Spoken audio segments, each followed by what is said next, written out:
Well, the first thing to realize is that Greek philosophy actually didn't start in Greece. It started in the territory called Ionia, on the western coast of present-day Turkey. This is where you get to if you start in Greece and go around or across the Aegean Sea towards the east, which is exactly what Greek-speaking peoples had done well before the 6th century BC. The ancient Greek historians tell us that in about 1100 BC, in response to an invasion of mainland Greece by a people they called the Dorians, many inhabitants of mainland Greece crossed over to Ionia. The very name Ionia comes from a legendary leader of the colonists, Ion. These migrants set up a number of colonies, some of which became extremely successful. One of the earliest colonies was Miletus, the city where philosophy would in due course be born. It was founded by a group who came from around Athens, the future home of Plato and Aristotle, and one of the few places in mainland Greece not to fall to the Dorians. At least that's what the ancient historians tell us, and the claim is supported by similarities between the Ionian dialect and the dialect they spoke near Athens, called Attic Greek, Attica being the area surrounding Athens. By the time of Thales and his successors, Miletus was a rich and successful city. Just like Australia in the 19th century, Miletus went from colony to independent economic power on the back of sheep. Their wool was exported across the Mediterranean. Miletus and other Ionian cities became wealthy enough to found colonies of their own, as far away as Italy, but also around the Black Sea, which was an area of strength for the Milesians in particular. Miletus was fairly far south in Ionia, and their location and success as traders meant that someone living in Miletus could easily be exposed to ideas and people from further inland to the east and from Egypt. So, it's always been tempting to say that Thales and the other Milesian thinkers got some of their ideas from Eastern or Egyptian traditions. For instance, Thales was famous for having predicted a solar eclipse in 585 BC. And if he really did that, he may have been using Babylonian astronomical tables to pull off the trick. There's also some evidence that Thales went to Egypt in person.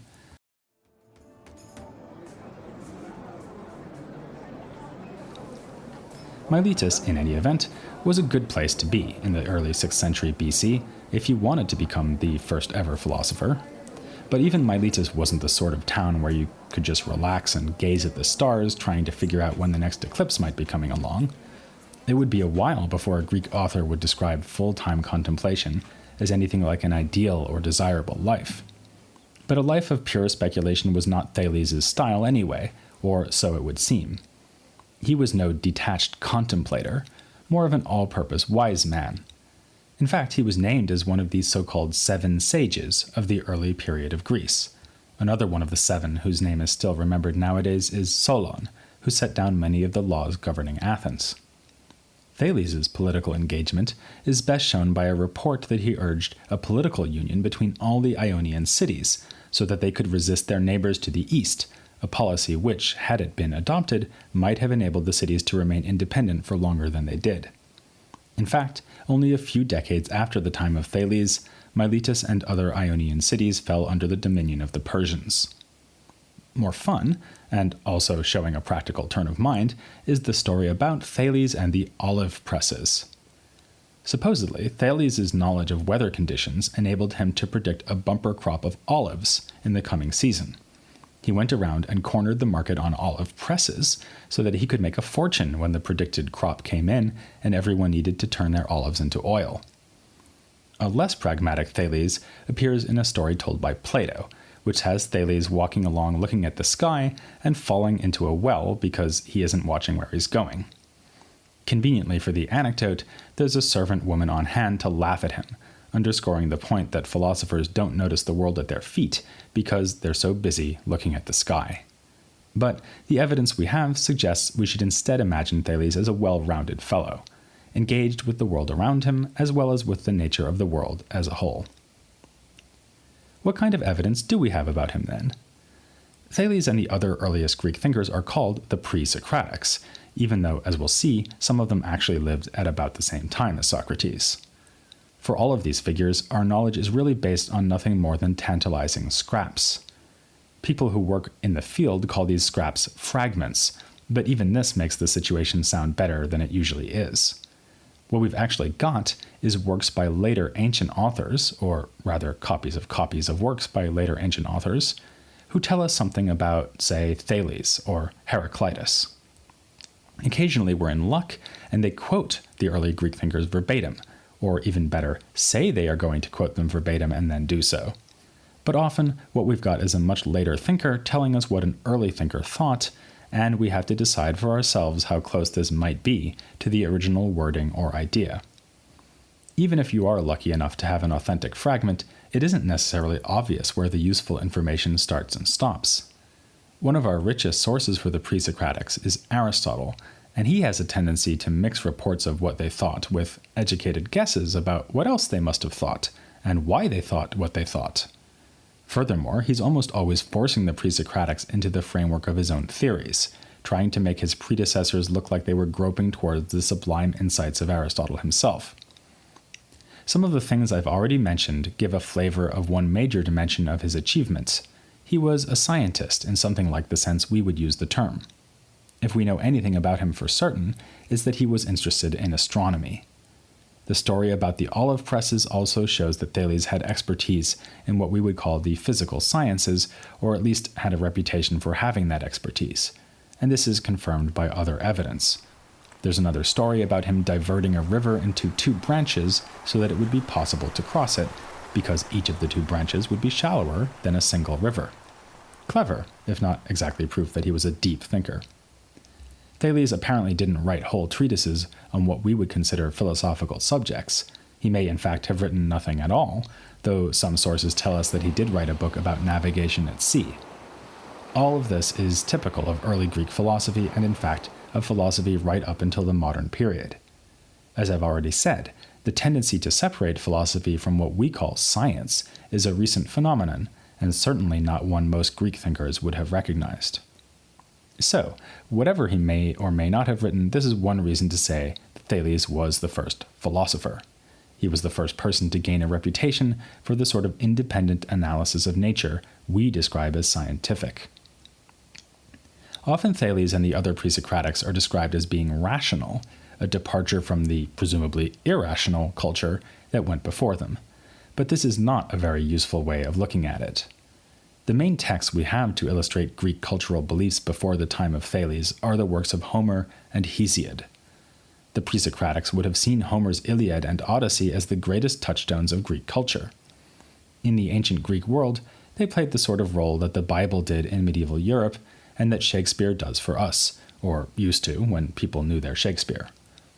Clearly, the Iliad and Odyssey aren't philosophical texts, but neither is Homer irrational. The Iliad is, among other things, a reflection on the sources and consequences of, as it says in the first line, the wrath of Achilles. Indeed, you could argue that Homer has a greater insight into cause and effect in the human sphere than most pre-Socratics have into the cause and effect of the world around us. The fact that Homer often invokes the agency of a god or goddess to explain what is happening in the Trojan War or in Odysseus's long voyage home only counts as irrational if you think that it's irrational to believe in the gods. Closer to the aim of pre-Socratic philosophy is Hesiod's Theogony, a poem setting out stories about the origins and natures of the gods, probably in part by collecting previous material. Some of this looks more or less explicitly cosmological, in a way that is not too distant from the kind of pre-Socratic theories we'll be talking about over the coming episodes. Hesiod even equates his gods and goddesses to his cosmological principles. To give just one example, the Greek word Uranos means heaven and is also the name of a god in Hesiod. So again, it's hard to make a good case for Hesiod being irrational. He's laying out a theology, and that theology is meant to be consistent and explain something, or even explain everything, as the whole universe is shown to be the production of fundamental divine forces. I think a better way of understanding what was distinctive about the pre-Socratics is that their views were, at least implicitly, grounded in arguments. This, to me, is the difference between early Greek philosophy and other early Greek cultural productions. We mostly have too little evidence about Thales to reconstruct the arguments that gave rise to his views, but Aristotle was probably right to try to reconstruct arguments of some sort or other. We can follow his example by turning finally to Thales's few attested philosophical claims. The best known is that he thought that water was really, really important. It's a little unclear, unfortunately, in what way exactly he thought water was important. Aristotle tells us that Thales believed the world floats upon water, like a piece of wood. Here we seem to have a cosmological view that would be at home in a non-philosophical religious or theological tradition. The heaven, as even Homer says, is like a dome above us, and the world is a disk floating upon the sea under that dome. However, Aristotle tells us something else about Thales and water. He thought that water was a cosmic principle. Here, Thales may well have been anticipating arguments that would be made by his immediate successors. As we'll see in the coming episodes, various pre-Socratics thought that the materials of the world were formed out of the condensation or rarefaction of other ingredients. So, perhaps Thales, observing the importance of water for life in plants, animals, and humans, or the earthy residue left after water evaporates into air, decided that in the first instance, everything comes from water. Now, probably you're not thinking, my God, he's right, everything does come from water. But if Thales got to his water principle in this kind of way, then at least it would show him giving a novel explanation of the cosmos and using a process of argument to get to that explanation. Whether, as Aristotle implies, Thales also thought everything is literally made of water seems more doubtful. To think this, he would have to have believed that even something like rock, which seems eminently dry and solid, in fact consisted of water. And there's no reason to believe he thought that, even if an explanation like this would be given not much later by another philosopher from the same city, Anaximenes. Another philosophical claim ascribed to Thales is that a magnet has a soul, and so does amber, because when you rub amber, it attracts things just as a magnet does. This is in fact due to static electricity. What sense can we make of this? Well, Aristotle tells us about Thales and the magnet in the process of asserting that all philosophers associate soul with motion. Aristotle may be right to say that Thales was already onto this point. There must be soul in a magnet, otherwise it could not initiate the motion that pulls it and a piece of iron towards one another. Aristotle tells us also that, according to Thales, all things are full of gods. This is a classic bit of pre-Socratic philosophy in the form of a catchphrase. As we'll see, Heraclitus is the master at this style of philosophy. But let's take seriously the claim that all things are full of gods by putting it together with the other idea about magnets. What you get is a nice little argument which would go something like this. Everything is full of gods, and Thales will show you this using the example of the magnet. It seems to be lifeless, but it must have soul because it can initiate motion. So by extension, you should at least be open to the idea that everything has soul, which is divine. That's obviously doing a lot of Thales' work for him by combining two fragments and filling in the gaps. But that, as I hope you'll come to agree over the coming episodes, is what makes the pre-Socratics so much fun.